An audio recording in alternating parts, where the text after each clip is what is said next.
I still remember the exact moment I realized I had messed up. It wasn't a small mistake, it was the kind that leaves you sitting in silence, stomach growling, and wondering how you managed to make such a poor decision. I was sitting outside my uncle's small shop, watching people walk by with bags full of rice, oil, and other things. My stomach was growling, but I couldn't afford anything. Not because I didn't have money, I did. But I had spent it on something else. And that something else was still sitting in my room, useless. Let me take you back a bit. A few months ago, I had been saving money for a small generator. Power cuts in my area are like uninvited guests that stay too long. I needed the generator to keep my laptop charged so I could keep working on small projects online. Slowly but surely, the savings were adding up. I was proud of myself. Every time I looked at the small container where I kept the money, I felt closer to my goal. Then one afternoon, I saw something that made my heart race. A brand new pair of sneakers, glowing from behind the glass of a shop window. They weren't just any sneakers, they were the ones everyone in my area wanted. The colors popped, the design was sleek, and I knew that if I got them, people would notice. I told myself I needed new shoes anyway, and having those would boost my confidence when meeting clients. It felt like the perfect excuse. For the next few days, I couldn't stop thinking about the sneakers. Each time I walked past the shop, I slowed down and stared at them. I imagined wearing them and the compliments I would get. But then I would remember the generator. The thought of working late into the night, uninterrupted by power cuts, kept me grounded. One day, after a long walk around town, I sat on a bench and did some thinking. The sneakers felt like an immediate win. People would see them right away, and I would feel good. The generator, on the other hand, felt like something for future me. And let's be honest, sometimes future me doesn't feel as important as the me right now. After a few more days of going back and forth in my head, I gave in.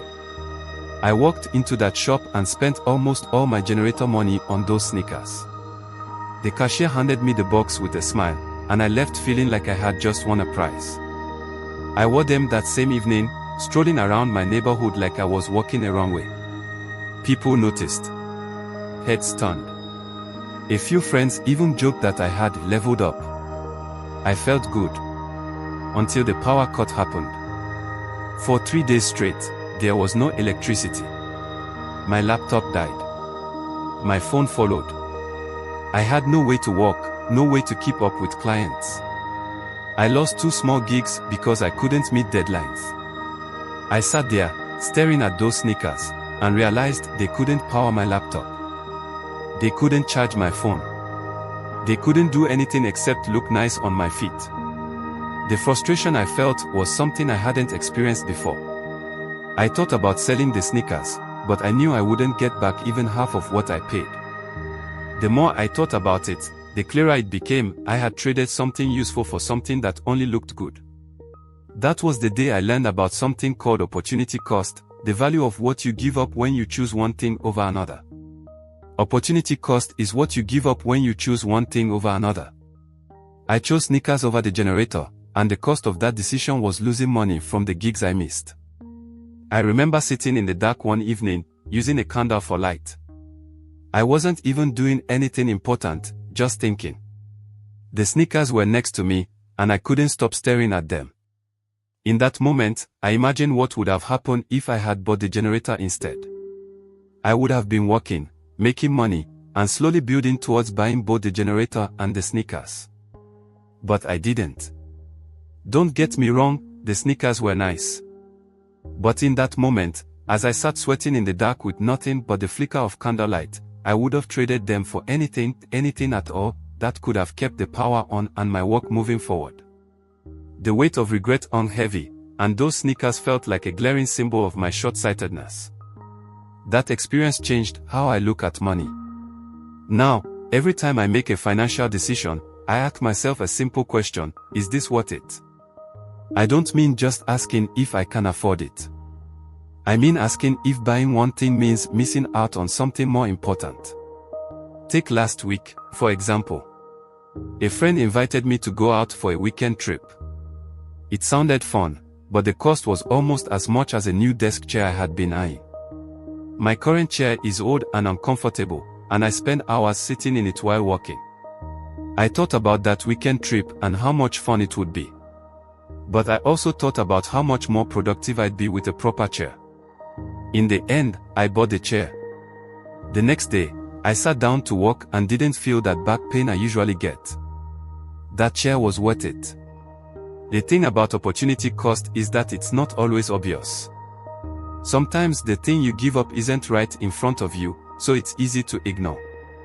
But when the power is out, and all you have are sneakers that can't help, it becomes very clear. I've even started teaching my younger cousin about it. He's been saving up for a gaming console, but last week he saw a new phone he wanted. He asked me for advice, and I told him about the sneakers. I didn't say, "Don't buy the phone," but I asked him to think about what he'd be giving up. A few days later, he told me he's sticking to the console. One thing I've noticed is how often opportunity cost pops up in everyday life, quietly shaping decisions that seem small but can have lasting impacts. It's not just about money. Sometimes it's time, like choosing between spending a weekend binge-watching shows or using that time to learn a new skill that could open doors for future opportunities. I remember one Saturday when I had planned to work on a side project. But a few friends invited me to a football match. I love football, but I knew that if I went, I wouldn't finish my project. I chose to stay home and work. It was tough seeing all the photos they posted later, but the project I completed ended up bringing in a small but steady stream of income. In the end, it felt like the right choice. There was also a time when I had to choose between helping a friend move to a new apartment or attending a networking event. The event had the potential to introduce me to clients. Helping my friend wouldn't bring any financial gain, but he really needed the help. I ended up going to the event, and while I felt a little guilty, I met someone who later referred me for a big project.